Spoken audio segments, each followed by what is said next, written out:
अयोध्येमध्ये प्रभू श्रीरामाच्या मूर्ती प्राण प्रतिष्ठापनेचा सोहळा अवघ्या काही दिवसांवर आलाय।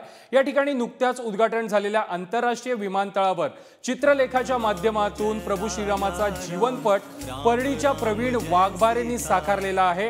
बीडच्या परळीमधील हे रहिवासी आहेत। मिळालेल्या या संधीचं सोनं करत प्रवीण वाघबारे यांनी 300 फूट रुंद आणि 20 फूट उंच कॅनव्हासवर प्रभू श्रीरामाचा जीवनपट साकारलाय।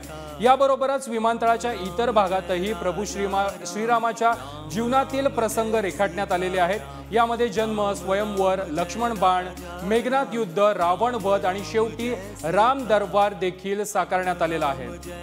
ही दृश्य आपण पाहतोय। अयोध्येतील विमानतळावर हा रामाचा जीवनपट महाराष्ट्रातील सुपुत्रानं साकारलेला आहे। आमच्याकडे जो टाइम पिरियड होता तो पण खूप लिमिटेड होता। आमच्याकडे फक्त 8 महिने होते आणि 305 फुटाचा एक कॅनव्हास, त्याची हाईट 20 फुटाची होती। असा 1 + 25 बाय 25 फीटचा एक कॅनव्हास, ज्याच्यामध्ये 16 सेक्शन होते हनुमानजीचे। परत राम दरबार जो 15 फूट बाय 25 फूट होता। तर जे स्केल ऑफ द वर्क आहे ते खूप मॅसिव्ह आहे आणि जिथे पण मॅसिवनेस येतो तिथे टीमची गरज पडते।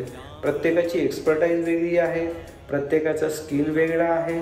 त्यांना मॉडरेट करून, त्यांना मॅनेज करून एका ठिकाणी अलाइन करणं हे खूप गरजेचं आहे कोणत्याही एका लार्ज स्केल प्रोजेक्टमध्ये।